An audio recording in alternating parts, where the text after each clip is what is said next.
어떻게 인사를 시작해야 할지 어색하네요. 항상 사연을 듣기만 하다가 이렇게 글로 적어보게 되니 이상한 기분도 들고요. 안녕하세요 하고 인사로 이야기를 시작하면 될까요? 간단하게 제 소개를 드리겠습니다. 저는 40대 후반을 달려가는 아이 엄마입니다. 우리 아버지께서 나이 40 중반에 얻으신 아주 귀한 딸이나 다름없죠. 늦둥이 중에서도 아주 늦은 늦둥이라 저에게 언니 하나 오빠 하나 있는데 둘 다 20살 이상 차이가 납니다. 저희 아버지는 국가유공자이십니다. 엄청나게 어린 나이에 6.25 전쟁을 겪으시고 당시 징병 나이가 아님에도 불구하고 국군을 도와 국가를 위해 싸우셨다고 하셨습니다.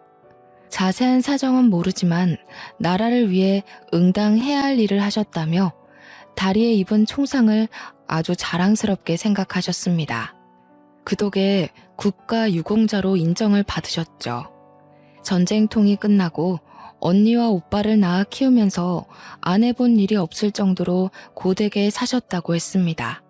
살림살이가 좋아지고 여유라는 것이 생겼을 때 덜컥 제가 들어섰는데 얼마나 복덩이 같았는지 어머니 몸에 무리가 갈 걸 아시면서도 저를 꼭 낳자고 하셨다네요.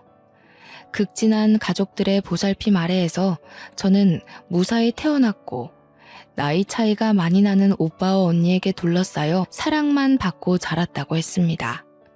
아무튼 제가 나이를 먹어 시집을 갈 나이가 되었을 때 아버지께서는 저에게 국가유공자에게 지급되는 영구 임대주택을 넘겨주셨습니다. 자식들까지 50년은 살 수 있는 제도가 있었기 때문에 적은 보증금으로 널따란 집에 살 수 있게 되었습니다. 그때 이미 오빠와 언니는 노후 준비를 시작하는 단계였기 때문에 막내딸인 저에게 임대주택을 해주시는 부분에 있어서 전혀 거부감이 없었습니다. 오히려 우리 막내가 집 걱정 없이 편안하게 살 수 있어 다행이라고 좋아하셨어요. 그렇게 제 결혼이 몇 년 지나지 않아 행복하게만 살아달라는 아버지의 유언을 끝으로 아버지는 제 곁을 떠나셨습니다. 어머니께서도 몇 개월 지나지 않아 저를 떠나셨죠. 우리 오빠와 언니들은 나이가 들면 당연한 수순이라 하셨지만 제 나이 고작 30대에 두 부모님을 여의니 가슴이 아팠습니다. 제가 서론이 조금 길었죠. 이제 몇 년 전 저에게 일어난 아주 황당한 사건에 대해 이야기를 해보려고 합니다. 제가 결혼을 빠르게 한 편은 아닙니다. 30대 중반에서야 남편이랑 연인 사이로 발전하게 되었거든요. 남편과는 동네에서 어릴 적부터 꽤 오랜 시간 알고 지낸 사이였습니다. 결혼 전부터 우리 부모님, 오빠와 언니 모두 제 남편의 존재를 알고 있을 만큼 친한 사이이기도 했고요.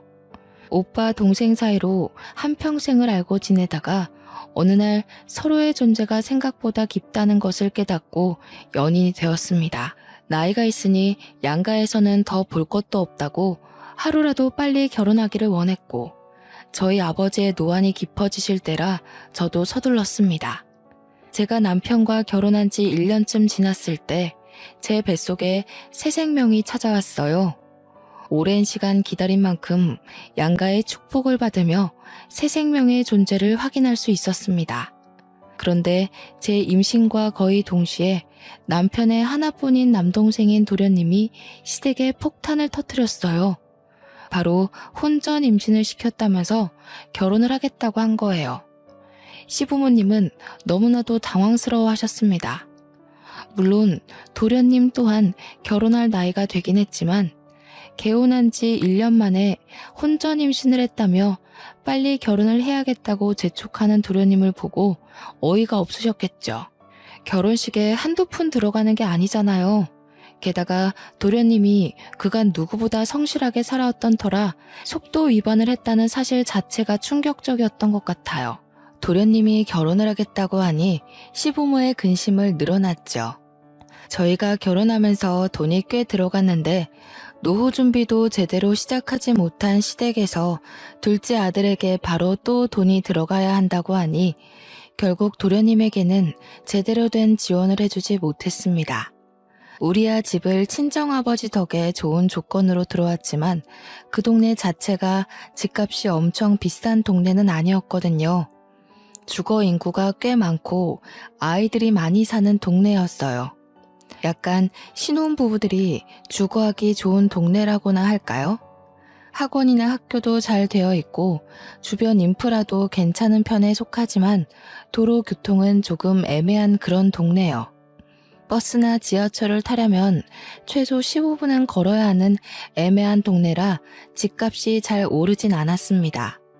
그래서 그런지 도련님도 저희 동네를 주시하는 것 같더라고요. 저한테 근근히 좋은 집 없냐고 물어보기도 했고요. 하지만 시댁에서는 그만큼의 여유조차 없었기에 저는 어떻게 대답을 해야 할지 애매했습니다. 결국 도련님네는 원룸에서 신혼생활을 시작하게 되었어요. 자세한 사정은 모르지만 동선에도 지원을 해줄 상황이 못 된다고 하네요. 시댁에서 어찌어찌 결혼 준비부터 집까지 알아서 하라며 딱 8천만 원 지원해 주신 걸로 알고 있는데 그 돈으로 결혼식 올리고 원룸에서 월세살이 하는 걸 보면 동선의 친정의 지원은 하나도 못 받은 거나 마찬가지겠죠.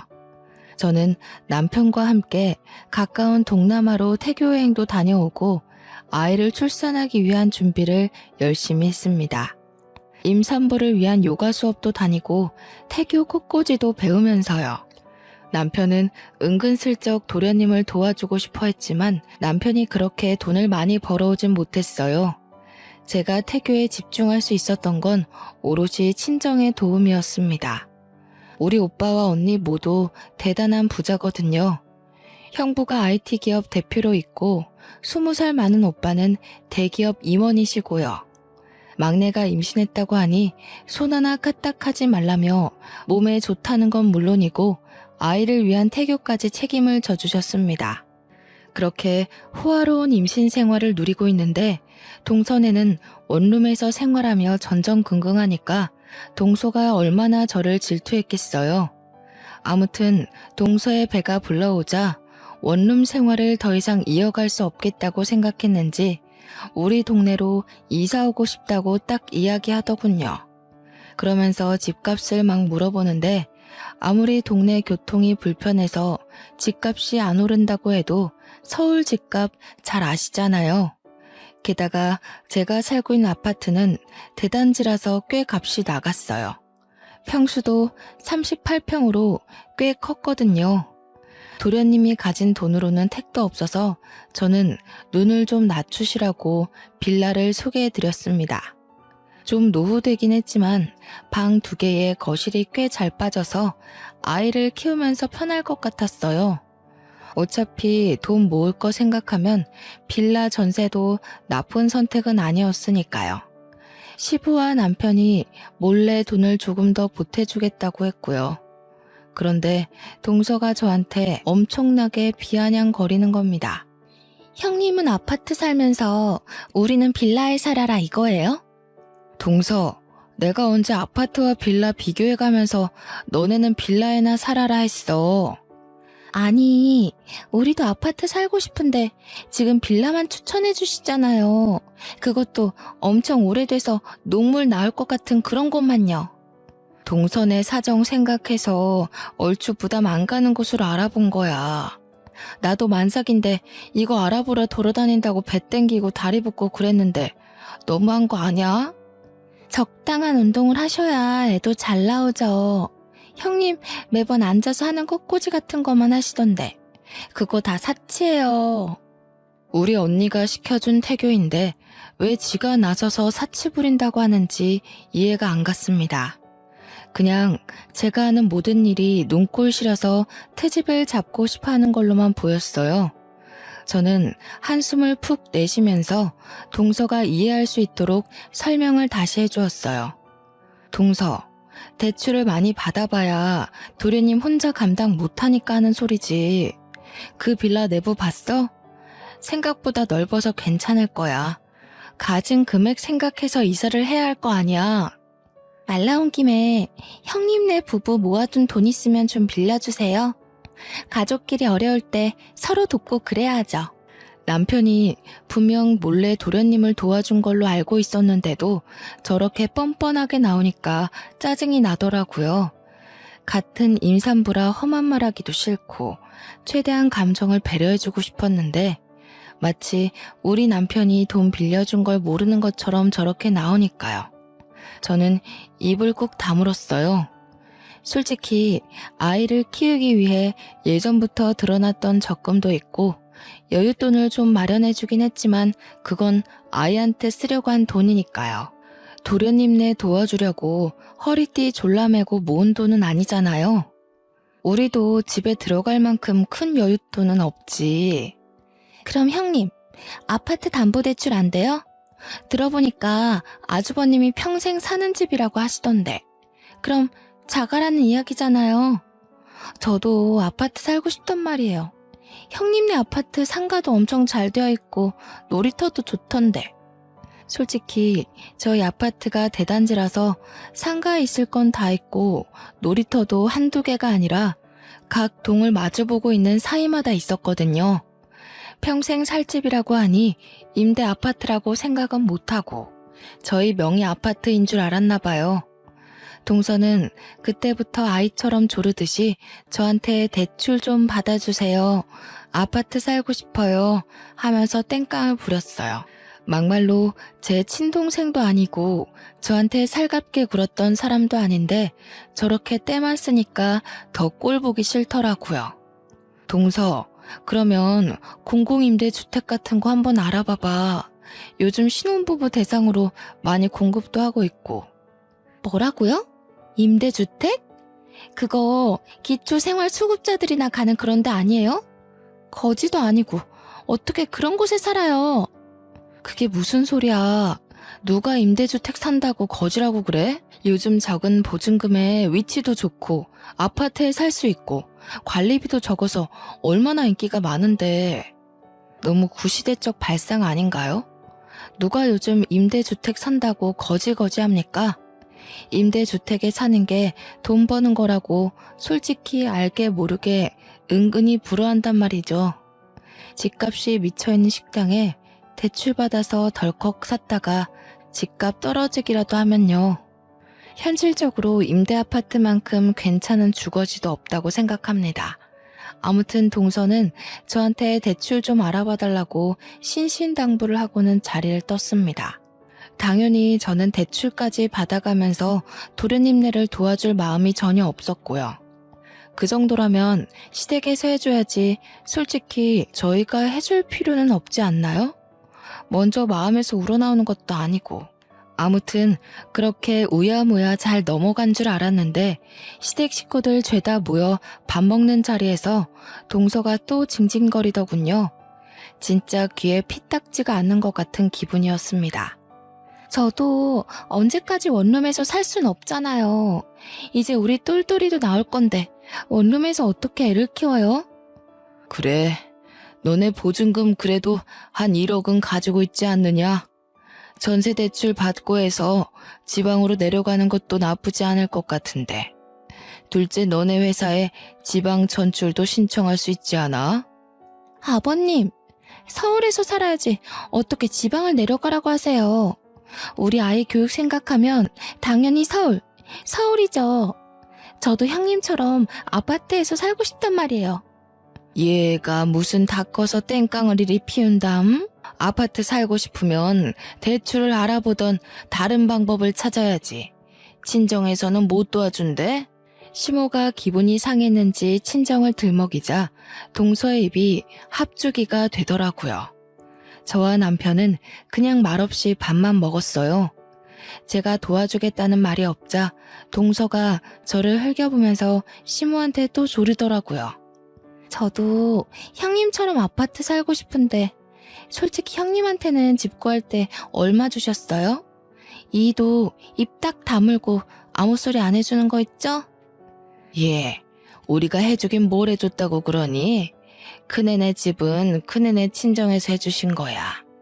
너도 큰애처럼 살고 싶으면 임대주택 알아봐. 그게 제일 편하다더라. 형님도 그렇고 어머님도 그렇고 왜 자꾸 임대주택 하시는 거예요?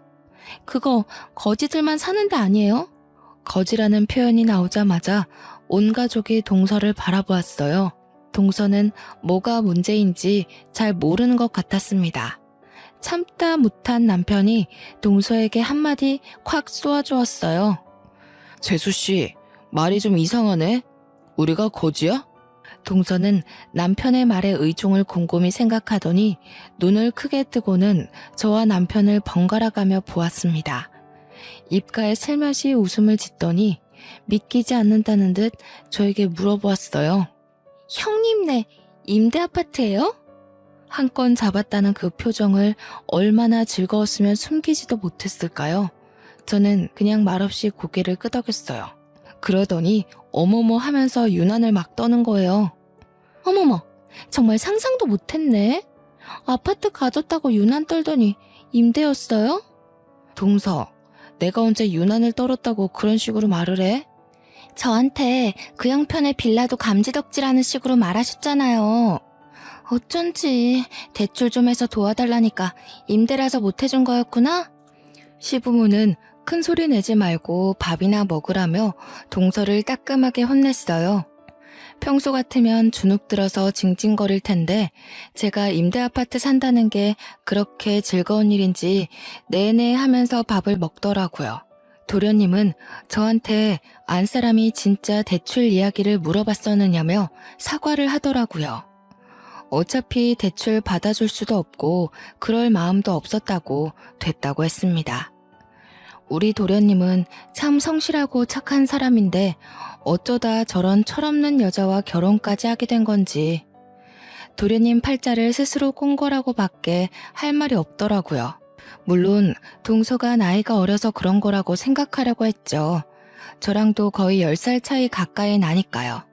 그런데 날이 가면 갈수록 나이가 어려서 철이 없다 뿐만 아니라 원래 성격이 베베 꼬이고 남 깎아내리기 좋아하는 것 같더라고요. 아무튼 어찌 더 마련한 건지 결국 동서는 우리 동네 빌라로 이사를 오게 되었어요. 빌라는 싫다 더럽다 하더니 돈에 맞춰 살아야지 어쩌겠어요. 이사 준비까지 다 마치고 한 동네 살면서 저는 동서를 은근 피해 다녔습니다. 동서를 길에서 만나면 골치가 아플 것 같았거든요. 둘 다 만삭이니 출산 시기가 비슷했어요. 그런데 동서가 먼저 진통이 오기 시작한 거예요. 저는 시댁 식구들과 함께 병원에 가서 태어난 조카를 보게 되었죠. 똘똘이라고 하더니 정말 똘똘하게 생긴 조카가 누워있더라고요. 우렁차게 오는 것까지 너무너무 귀여웠어요. 조카 선물이라고 베네 저고리에 작지만 돈봉투까지 넣어서 동서에게 선물을 했죠. 동서가 조리원을 가고 저도 딱 일주일 후에 아이를 낳았습니다. 건강한 딸이었어요. 시댁 식구들은 전부 아들 하나 딸 하나 태어나서 너무 행복하다고 하셨고요. 저희 언니와 오빠는 아이 낳느라 고생했다며 강남에 정말 유명한 산후조리원으로 보내주셨습니다. 동서는 동네에서 좀 큰 산후조리원에서 조리를 했거든요. 그런데 제가 강남에 있는 산후조리원에 간 그것조차 질투가 나는지 조리원을 퇴소해서 아이와 함께 집에 돌아와서도 내내 비교를 해가며 궁시렁거렸습니다. 시댁에서 차별해서 조리원을 보내준 것도 아니고 저는 친정에서 해준 건데도 불구하고 그렇게 미운 소리만 하더군요.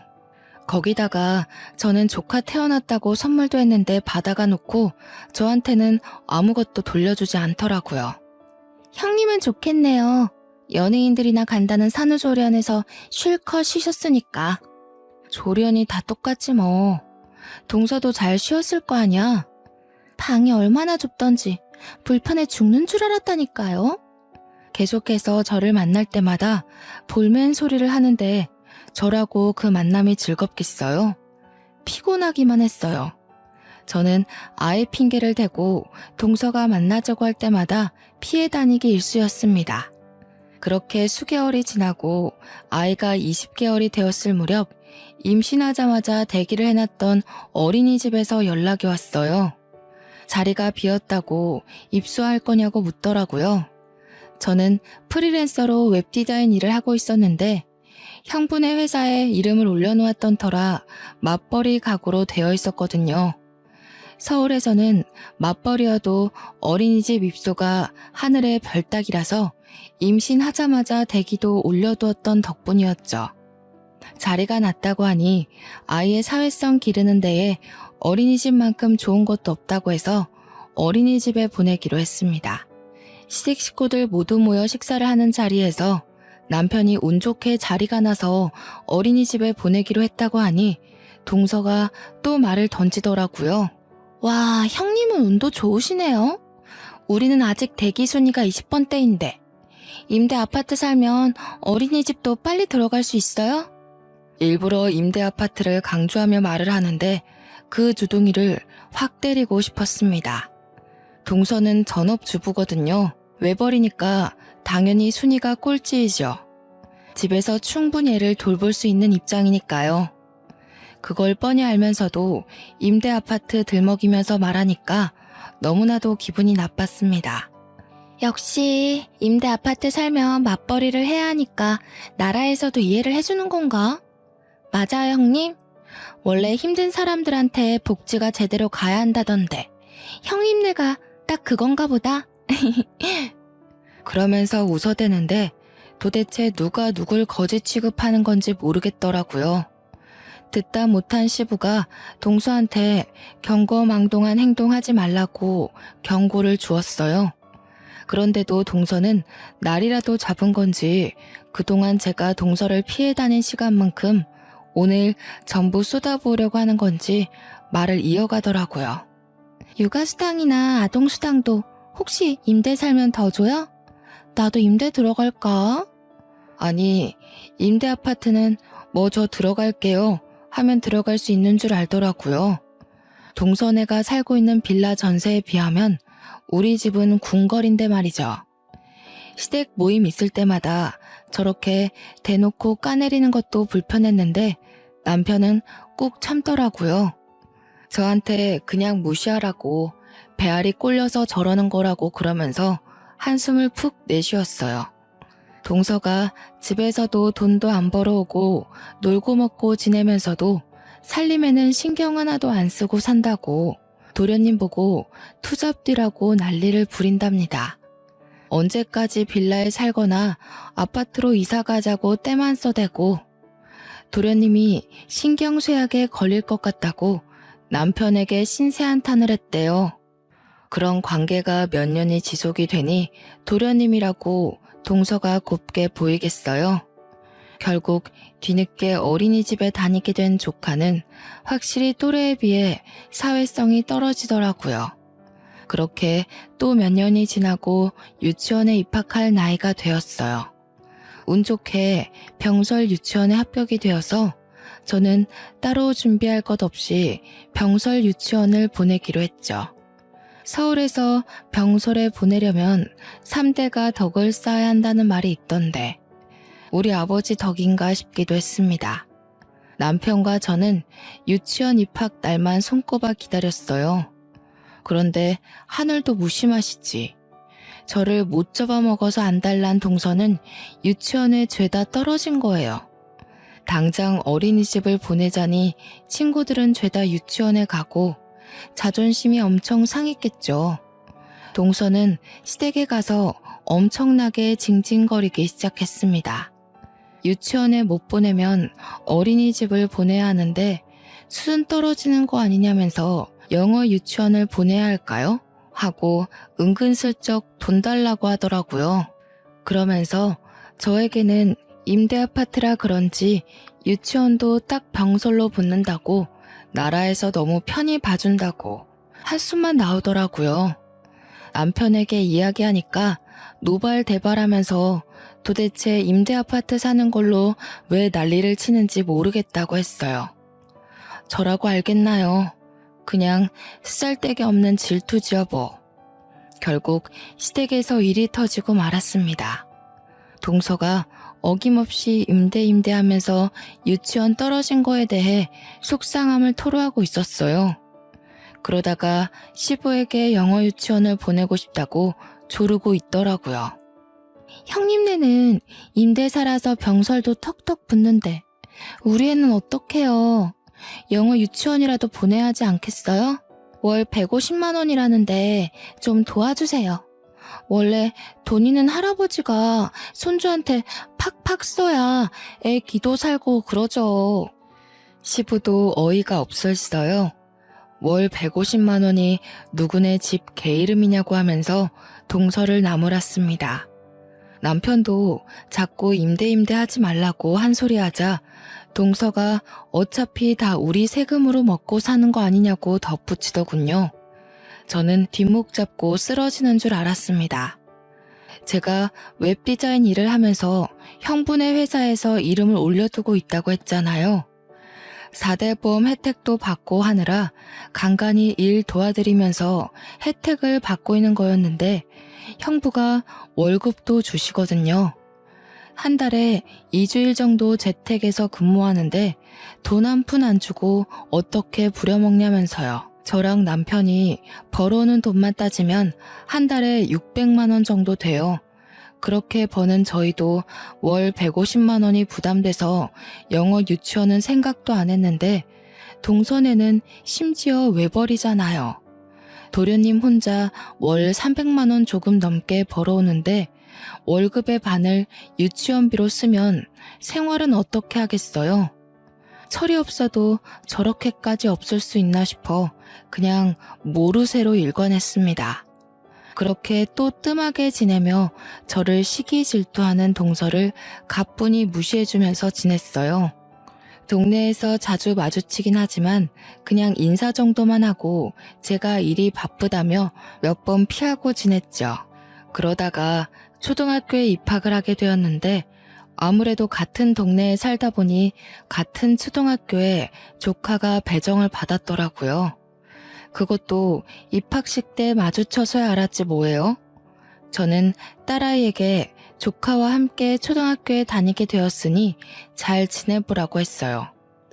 어른들끼리 사이가 안 좋다고 해도 사촌지간까지 친하게 지내지 말라고 하는 것도 우스워서요.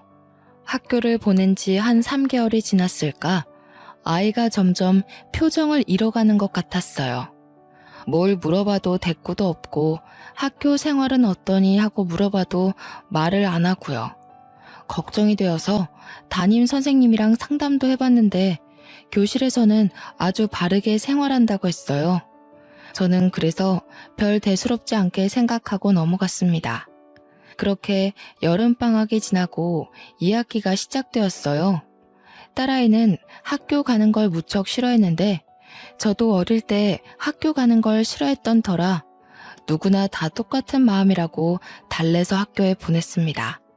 그날은 우리 집에 오빠와 언니가 놀러 오기로 한 날이었어요. 오빠는 퇴근하고 놀러 오기로 했고 언니는 막내가 집에서 대접한답시고 일이라도 할까봐 도와주겠다고 일찌감치 집으로 왔습니다. 언니가 우리 딸을 조금이라도 빨리 보고 싶다고 재촉하는 바람에 언니와 함께 학교 앞으로 하교하는 딸을 마중 갔어요. 그런데 교문을 나오는 딸이 엉엉 울고 있는 거예요. 저는 어디 다쳤나 싶어서 놀래서 딸에게 달려갔습니다. 무슨 일이냐고 소리치면서 달려갔는데 뒤에서 조카 녀석이 우리 딸한테 달려오더니 제 얼굴은 보지도 못했는지 코를 콱 막는 신용을 하더라고요. 어우 냄새, 거지 냄새. 이러면서 달려가는 거 아니겠어요? 옆에서 아이를 달래던 우리 언니도 놀래서 저놈은 누구니 하고 되묻고 저는 조카가 우리 딸에게 거지 냄새라는 말을 했다는 사실에 너무 큰 충격을 받았어요. 우리 애는 더 큰 소리로 엉엉 울었고요. 저는 일단 아이를 데리고 집으로 돌아와서 자세한 이야기를 듣기로 했어요. 딸아이는 한참을 울다가 조금 진정이 되었는지 그제서야 이야기를 하기 시작했습니다. 조카는 같은 반도 아니고 옆반인데 자꾸 쉬는 시간마다 자기한테 와서는 기생수라고 놀린다는 겁니다. 처음에는 기생수가 뭔지 몰라서 그게 뭐냐고 채근을 했어요. 기생수가 뭐냐면 기초생활수급자의 줄임말이야.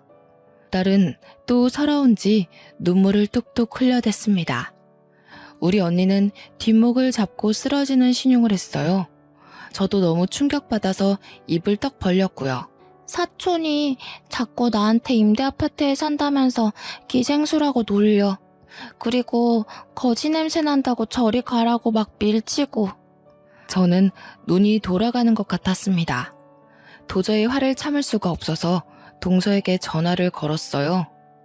솔직히 초등학교 1학년 학생이 알아봐야 얼마나 알겠어요? 다 동서가 주입해놔서 그걸 놀림거리로 삼는 거 아니겠어요? 저는 분노해서 눈물이 쏟아질 것 같았어요. 한참 동안 통화 연결이 되지 않다가 동서가 전화를 딱 받더라고요. 여보세요 하는 동서의 목소리가 들리자마자 너무 화딱지가 나서 동서에게 마구마구 쏘아댔습니다. 동서, 조카가 우리 아이한테 거지 냄새 난다고 기생수라고 놀려댄다는데 동서가 바로 잡아야 하는 거 아니야? 어떻게 초등학교 1학년밖에 안 된 애가 그런 소리를 하고 다녀? 기생수요? 기생수가 뭐야? 아, 기초생활수급자?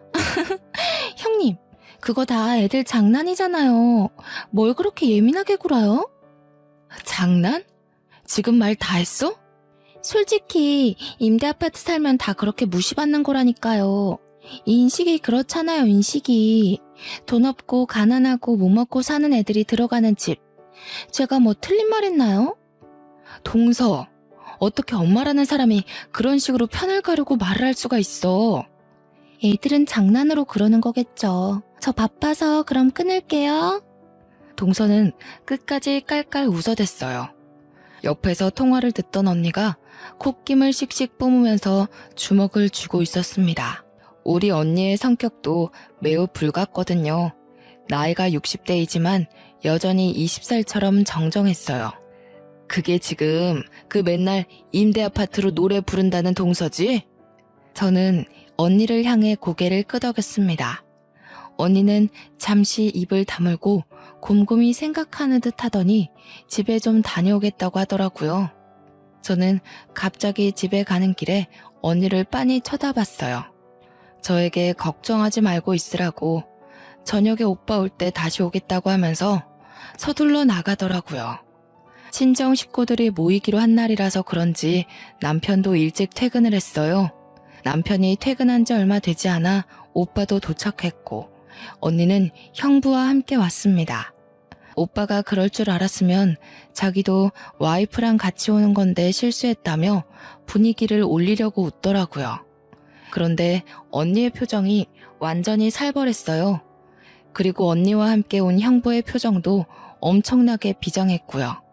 오빠만 이게 무슨 분위기인가 싶어서 어리둥절했습니다.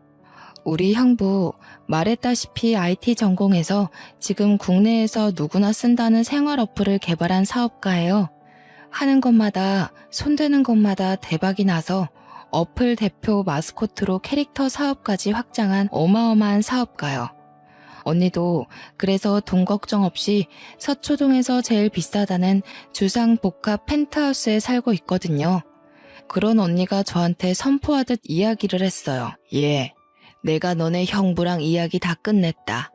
너네 우리 집으로 이사 와라. 나랑 네 형부가 여기서 살 거니까. 언니가 큰 소리로 이야기하자 저와 남편 그리고 우리 오빠까지 모두 놀라고 말았습니다. 그 집이 얼마짜리 집인지 상상이나 되세요? 무려 80억이나 하는 집이거든요. 오빠는 언니에게 뭘 잘못 먹었냐고 되묻는데 언니가 오빠에게 조용히 하라면서 말을 하더라고요. 우리 막내가 그 또라이 같은 동서인지 뭔지한테 임대 아파트 산다고 무시받는 것도 열이 받거든? 근데 어떻게 우리 귀여운 조카한테 거지 냄새가 나니 기생순이 뭐니 하면서 상처를 줄 수 있어? 임대 아파트 산다고 기초생활수급자란다. 오빠는 처음 듣는 이야기여서 그런지 눈을 크게 뜨고 이게 다 사실이냐고 되물었어요. 저와 남편은 어안이 벙벙한 상태여서 맞다고 고개를 끄덕였죠. 그러니 우리 오빠도 열이 머리끝까지 받았는지 당장 그 잡것을 불러내라고 난리도 아니었습니다. 누가 보면 우리 언니 오빠가 제 부모님인 줄 알겠더라고요. 내가 다른 건 몰라도 우리 막내만큼은 업어 키운 사람이야. 이런 취급받는 건 막내뿐만 아니라 우리 집안을 무시하는 거지. 절대로 용납하고 묵인하면 안 돼. 그러더니 당장 짐 싸라고 짐 바꾸자고 했어요. 남편은 언니에게 처형네 집 짐도 많을 텐데 이 좁은 집에서 어찌 사시겠냐고 말렸습니다. 그러자 형부가 남편에게 걱정하지 말라고 자식들 다 키워서 독립도 시켰고 이제 큰 집은 너무 심심하고 조용해서 못 살겠다고 하더라고요. 시세 차이만 해도 20배는 날 것 같은데 무슨 소리냐고 저도 언니를 말렸죠. 그러자 언니가 시세 차이가 뭐가 중요하냐면서 콧방귀를 팽 끼더라고요. 어차피 명의 바꾸자는 거 아니니까 김칫국 마시지 말라고. 저한테 여유있게 농담도 던졌어요. 저제도 서초동 한복판에서 강남 학군 즐기면서 살아봐. 기생충이니 기생순이 그딴 소리 하는 것들 확 밟아주라고. 나도 서초동 거기 길 막혀서 운전하기도 힘들었고 여기서 사는 게 더 좋겠다고 생각해. 그리고 장인어른께서 물려주신 집이잖아. 그래, 맞다. 그 말 틀린 거 하나 없다. 애 교육시킨다고 생각하고 강남 학군에서 학교도 보내고 학원도 보내고 해. 아이 교육에 환경이 얼마나 중요한지 알지? 돈 걱정은 하지 말고. 친정 가족들이 모두 든든하게 제 편을 들어주니 눈물이 날 것 같았어요. 남편은 염치 없지만 그렇게까지 생각해 주신다면 이사를 가야겠다고 하더군요. 오빠가 잘 생각했다면서 가전도 가구도 싹 바꿔주시겠다는 거예요. 우리 오빠가 대기업 임직원으로 있는데 계열사 업체들 전부 직원 할인 받아서 바꿔줄 수 있다고 하시면서요. 이 정도로 생각해 주는데 제가 언제까지고 자존심만 부리면서 됐다고 하기도 뭐하고, 그리고 무엇보다 동서에게 복수해주고 싶은 마음이 커서 알겠다고 했습니다. 그날 저녁 기쁜 마음으로 저녁 식사를 마치고 정말 일주일 만에 저와 언니는 집을 바꿨어요. 시댁에는 사정을 설명드렸는데 동서네에게는 일부러 말을 안 했습니다. 딸도 전학을 보냈어요. 정말 학구열이 장난 아닌 동네더라고요. 초등학교 1학년인데도 종합학원을 줄줄이 다니고 있었어요. 저도 이왕 이사 온 거 무리해서라도 공부를 시켜야겠다고 생각했는데 언니가 구세주처럼 나타났습니다. 언니랑 오래 알고 지낸 친구가 서초동에서 엄청나게 큰 종합학원을 운영하는 원장이라는 거예요. 완전 할인받아서 정규반도 등록하게 되었어요. 또 학원 입장 입김이 장난 아니잖아요. 미리 언지를 해놓은 탓인지 우리 딸이 그 대단지에 가장 좋은 펜트하우스 산다는 소문이 학원에서 학교로 소문이 쩍 퍼진 거예요. 동네 학부모들부터 시작해서 반 친구들까지 우리 딸에게 잘해주더라고요. 이래서 정말 돈이 무서운 거구나 싶었습니다. 우리 딸이 서서히 새 학교에 적응해 나갈 무렵 동서에게 연락이 왔어요. 드디어 올 게 왔구나 하는 생각이 들었죠. 동서는 요즘 조카가 아프냐, 왜 학교를 안 나오냐고 물어보았고 저는 대답하지 않고 주말에 시댁 식구들과 함께하는 저녁 식사에 올 거냐고 물어봤습니다. 그랬더니 오겠다고 하길래 알겠다고 했어요. 저는 시부모님에게 집들이도 할 겸 저희 집으로 오시라고 했습니다. 동서에게는 말을 하지 않았고 도련님에게 주스만 드렸어요. 딸아이에게도 조카에게 당당해지라고 말을 해두었죠. 시부모님이 먼저 도착해서 집 구경을 하시는데 동서네가 왔더라고요. 조카 녀석이 현관문을 열고 들어오면서부터 우리 딸아이를 보고는 기생수, 거지 냄새 이러는 거예요. 동서는 그런 조카의 입을 황급히 막았지만 이미 시부모님은 다 들어버린 뒤였죠. 기생수의 거지 냄새라니 뭔 소리냐? 아니야, 아버님. 예, 엄마가 그런 소리 하지 말랬지. 아니, 엄마가 쟤한테 기생수라고 부르라고 시켰잖아. 학교에서 볼 때마다 냄새 난다고 하라고. 동서가 시킨 거였어? 우리 임대 아파트 산다고 기초생활 수급자라고 부르라고 시킨 거야? 이미 시부모님도 저희에게 설명을 들어서 다 알고 계셨지만 모르는 척 하시면서 엄청 놀란 듯이 동서를 나무랐어요. 정말 그런 소리를 하고 다닌 게야? 하면서 사방팔방에서 동서를 공격해대니 무척 당황한 것 같더라고요. 아니, 제가 틀린 말 한 것도 아니잖아요. 남의 집에 초대해놓고 임대 아파트 살면서 이건 또 무슨 허세예요? 하루 빌린 집이에요? 주제 파악 좀 하고 살아. 고작 2억짜리 전세 빌라에 대출 끼고 새들어 살면서 누구 보고 기생수라는 거야. 어머머, 이제서야 본색을 드러내시네. 그래도 우리 집은 임대는 아니거든요. 시부모님도 열이 받았는지 동서에게 막 뭐라고 하시고 도련님도 경멸 어린 시선으로 동서를 바라보았어요. 조카만 동서 다리에 딱 매달려서 울먹거리고 있었습니다. 동서, 계속 기생수 하지 마. 지금 동서가 와 있는 이 펜트하우스 이제 우리 집이거든? 여기로 이사와서 집들이 하려고 부른 거야. 집값 레벨로만 따지면 동선에는 우리한테 비비지도 못하지. 누가 누구 보고 기생수래? 이 집으로 이사 오셨다고요? 어떡해요? 여기도 임대예요? 펜트하우스인데? 임대는 무슨? 우리 친정에서 해주셨어. 애 교육도 제대로 시키라고. 동선에도 친정에다가 해달라고 하면 되겠다. 제가 친정 이야기를 꺼내자 동서는 다시 입을 꾹 다물었어요. 그러자 이때다 싶었는지 시모가 동서에게 진짜 첫째네한테 기생수라고 한 게 맞냐고 물으면서 너무 실망이라고 했습니다. 안 그래도 너네 전세 계약 끝나간 데서 집 좀 어떻게 도와줘 보려고 했는데 꼴도 보기 싫다. 앞으로는 알아서들 잘 살고 얼굴도 보지 말자. 어떻게 가족한테 그런 말을 할 수 있니? 동서는 무척 당황해했고 시모는 그런 동서를 무시하고 저에게 미안하다 재차 사과했습니다. 밥맛도 떨어진다고 같은 밥상에서 밥도 먹기 싫다고 하시면서요.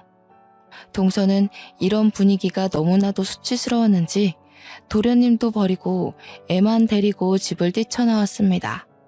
그제서야 도련님도 저한테 너무 면목 없다고 여러 번 사과했고요. 솔직히 그 사과 받아주고 싶지 않아서 대꾸도 안 했지만요. 동서네가 사라지고 시부모님은 그제서야 너무나도 잘했다고 이렇게나 마음고생할 일이 생길 줄 몰랐다고 하셨어요. 그렇게 제가 차린 집들이 음식까지 다 드시고서야 정말 잘했다, 사돈댁에 감사하다고 꼭 전해달라고 하시며 집으로 돌아가셨습니다. 사이다 복수 제대로 하고 나서 언니와 오빠에게도 제대로 자랑했네요. 언니가 그래도 애 교육을 위해 살아보라고 한 건 진심이라고 더 살라며 배려해줘서 애가 학교 다닐 동안은 이 호화로운 집에서 지낼 것 같네요. 그러면 여기까지 동서를 혼쭐 낸 제 이야기는 끝입니다. 다들 어땠나요? 요즘 돈 때문에 사람 무시당하는 건 일도 아니라던데. 어린 동서가 저런 식으로 자식 교육시키는 걸 보면 우리 아이들의 미래가 너무나도 걱정되더라고요. 엇나가는 아이들을 바로 잡아주는 게 부모의 역할인데 벌써부터 못된 말만 가르치고. 그래도 여기에 지난 이야기를 써보니 참 속이 시원합니다. 요즘 다시 쌀쌀해지는 나이에 감기 조심하시고 다들 행복하셨으면 좋겠습니다. 귀한 시간 내서 제 이야기 들어주셔서 감사합니다.